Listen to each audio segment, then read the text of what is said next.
Hello everyone, welcome to the history of the United States from Reconstruction to the present. Since we can't meet in person, we're going to be armchair historians together, and we're going to go through the entire book from Reconstruction until the present, and we're going to kick it off with Reconstruction. So first off, we want to answer the question, why did we fight the Civil War? You'd think that this would be an easy question to answer. Unfortunately, our country is still very divided, and we are still very much facing challenges because of the Civil War, and because of the way we've rewritten the narrative of the Civil War ever since.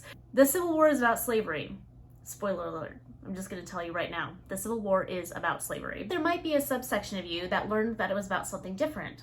You might think it was about taxes, for instance. You might think it was about agrarian versus industrial. You might think that it was about different ways of life. None of those really made a difference. The whole reason we went to war was over the question of slavery and whether it should be legal in this country or not. That's the reason we fought the Civil War. So when people say that the Civil War was fought over states' rights, well, what specific state right were they fighting over? Were they fighting over, say, the right to vote? Were they fighting over taxes? No.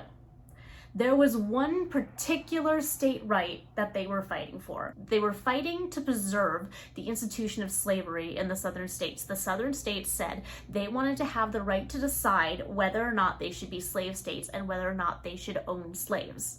So to say it was about states' rights in general is really disingenuous, because there was really only one state right that mattered to anyone who was fighting in the Civil War, and that was slavery, especially in the South, which is funny because the South denies this the most. But the southern states seceded, and they were very clear about why they seceded. They seceded because they wanted to preserve slavery within their borders. Now, the northern states were not necessarily fighting to get rid of slavery at the beginning. In fact, that wasn't even what Lincoln campaigned on. Lincoln did want to contain slavery. He didn't want slavery to spread to other places. He was saying that it was fine where it existed. The problem was the southern states wanted to spread slavery. They wanted to move it to other parts of the country. And Lincoln was not happy with that. But he didn't even have to do anything. Just the mere thought that he was elected is the reason that the South seceded. They believed that Lincoln was going to take all their slaves. That wasn't initially his plan, but he did end up doing that. So it was kind of a self-fulfilled prophecy by the Confederacy. The Confederacy thought that he was going to take their slaves and took action that eventually led him to, in fact, take their slaves, or at least led to the outlaw of slavery. According to the Charleston Mercury on November 3rd of 1860, the paper stated, "The issue before the country is the extinction of slavery. The southern states are now in the crisis of their fate, and if we read aright the signs of the times, nothing is needed for our deliverance but that the ball of revolution be set in motion." The seceding states actually argued that it was not really they that were going against the Constitution, but rather that the North was going against the Constitution. They claimed that northern states were not properly participating in the Fugitive Slave Act. The Fugitive Slave Act meant that any slave that escaped the South and ended up in the North had to be returned to the South.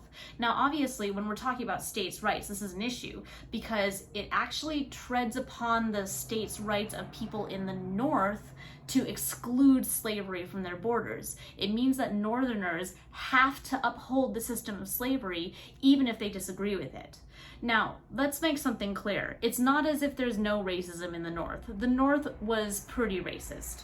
It's just that they didn't believe in slavery, and they did not want to uphold it within their borders. And that is basically what the South was asking them to do. So when we're talking about states' rights, whose states' rights are really being violated? All Lincoln at this point wanted to do was maintain slavery where it was. Now, you're not going to see anyone shouting like, "Woohoo, we want to oppress people," because they don't think of the slaves as people in the South necessarily. They think of them as property. They're going to be saying they want liberty and equality for states because they want the states to be able to decide whether or not to implement slavery. So that's where the idea of states' rights come in.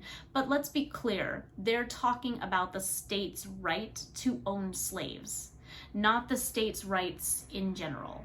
The secession document of Georgia also explains that their purpose in seceding is over slavery. It says, For the last 10 years, we've had numerous and serious causes of complaint against our non-slave-holding Confederate states with reference to the subject of African slavery. They have endeavored to weaken our security, to disturb our domestic peace and tranquility, and to persistently refuse to comply with their express constitutional obligations in reference to that property, and by the use of their power in the federal government have striven to deprive us of equal enjoyment of the common territories of the Republic.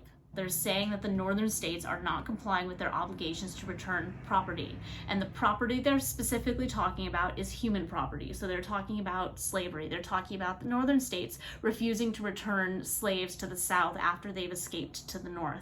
Now, when they say they have striven to deprive us of an equal enjoyment of the common territories of the Republic, what they mean by that is at this point, the Republic is spreading out west. So America is spreading to new territories. And the question is, are these new territories going to be slave states or free states? So when you hear people talking about states' rights in general, that is referring to something called the lost cause myth. As the idea of slavery became less popular, people started to think up other reasons and started to list these reasons above slavery as the reason that the Civil War was fought, especially since it's hard for us as modern people to look back and think, could someone actually fight a war for slavery? Why would someone actually do that? How could you even justify doing that? And so we like to think that it couldn't happen. That is not true.